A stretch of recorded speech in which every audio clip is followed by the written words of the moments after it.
Born driver put on a clinic, but he's been doing it for a while in other series. Three-time Australian supercar champ who's collected 79 wins on his way to those titles. As he gets ready to head over to Indy this weekend, he made a little stop here in our Race Hub studios.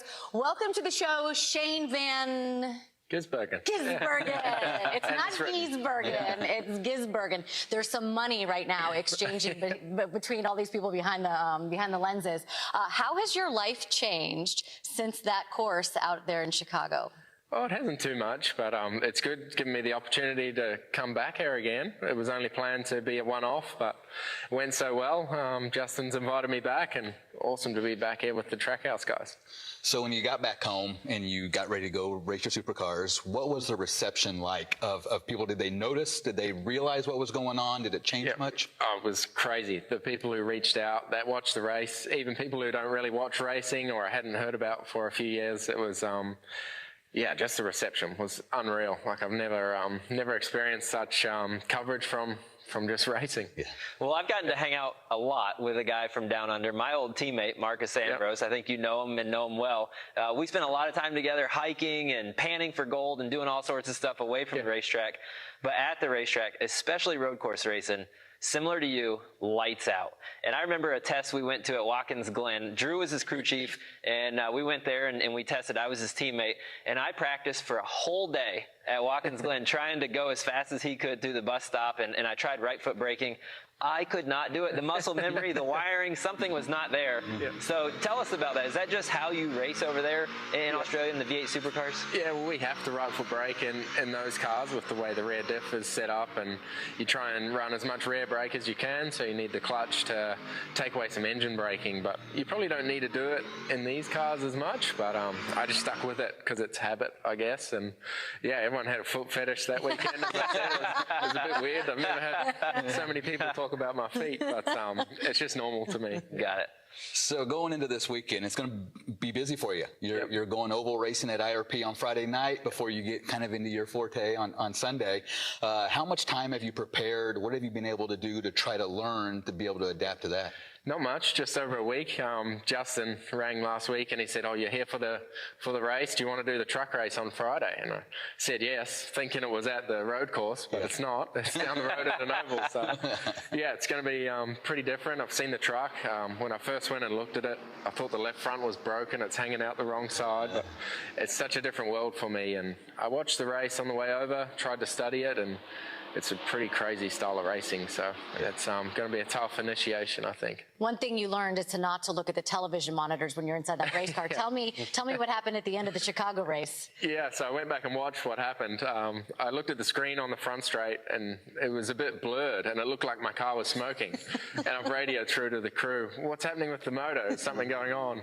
But yeah, it was just the big screen had some water on it or something, so I was panicking a bit. But I think when you're out front, you're thinking about those things a bit more. Yeah. Well, as we get ready for Indy, you're going to run IRP on Friday night in the truck. I feel like it's a good thing that it's on Friday night. I feel like it will, at least Saturday night, I feel like it would maybe mess you up a little bit going from road course racing to oval racing back to road course racing.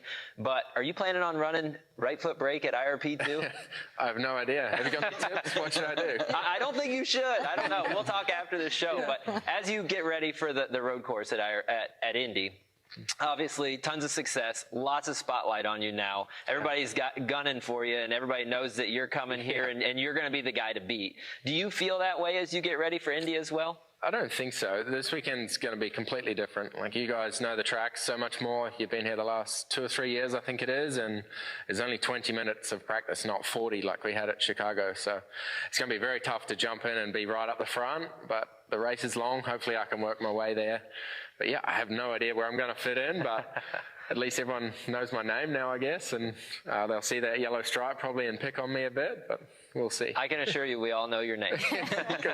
I know you're a student of the sport, so how have you prepared for both of these racetracks? Both are going to be so different and obviously two different types of racing vehicles. Well, I watched the truck race, and it's crazy. They don't race with much respect, and the trucks look like they get pretty beat up, so I'm going to have to get used to that. I don't want to race like that for my first one. I want to try and get to the end and just learn how it all works. But the road course looks difficult. I see they've moved the restart zone a bit earlier, but the way turn 1 is with the double file restart, it looks like carnage. So Turn 1, yeah, Indy. hopefully I'm not in the middle of that, and if I am, I want to be on the inside by the looks. Yeah. Friday night might prepare you for turn 1. Turn 1.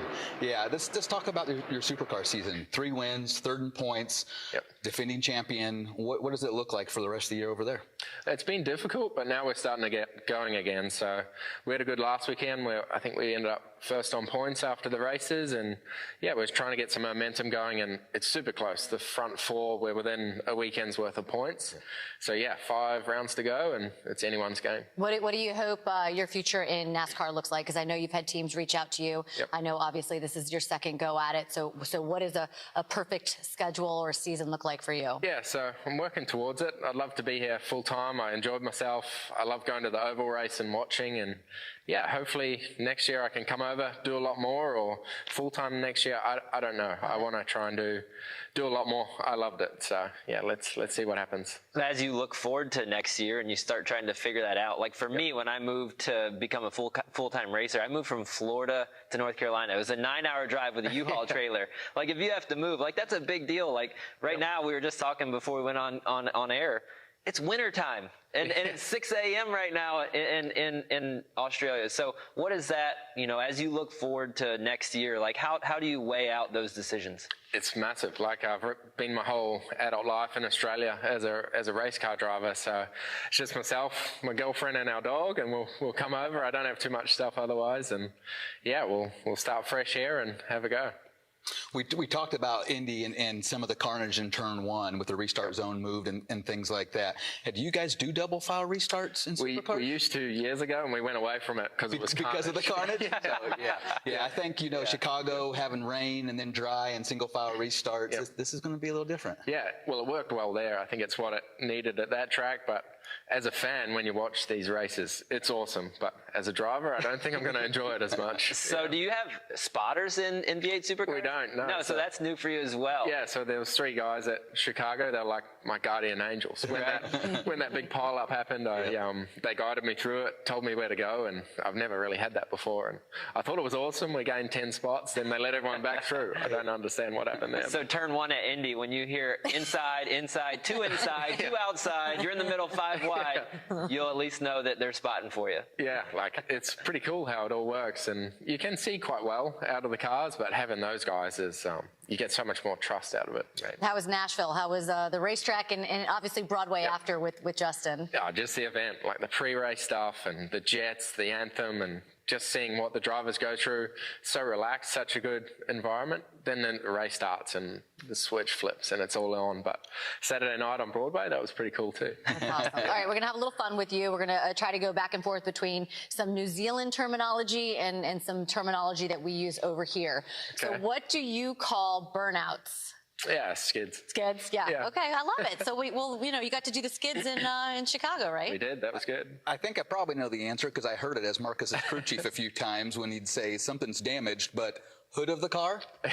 Bonnet, The bonnet. The bonnet's the trunk crinkled, is Nate. the boot? Is the trunk the boot? Or is that like... We call it the boot, yeah. The boot, yeah. Wow. Yeah, the bonnet and the boot. All right, so for all of us Southerners here, when the car won't turn with the front end like you want it to, it's plowing tight. But for you, it's... Yeah, it's understeer. Understeer. And when the back is wanting to spin out... Oversteer. Oversteer. Yeah. Which seems to make sense. Loose and tight, I'm still figuring it out. Well, I mean, loose is fast, right? I mean, isn't... So they say, so but now, SVG says understeer. Understeer.